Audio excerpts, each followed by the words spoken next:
वैराग परिसरात गेल्या 3 दिवसांत वाघानं पाळीव जनावरांवर सलग हल्ले करून भीतीचं वातावरण निर्माण केलंय।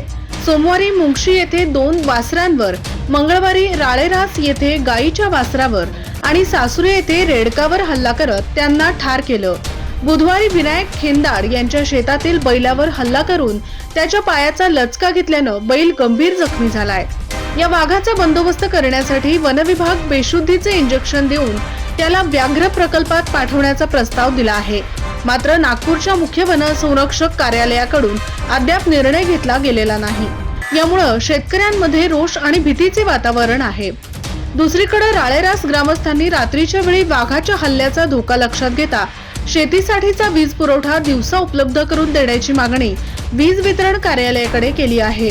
दरम्यान वैराग भागात बिबट्या आणि वाघाच्या दहशतीमुळे शेतकरी व नागरिकांचे जीवन त्रस्त झाले असून तातडीने उपाययोजना होण्याची गरज आहे।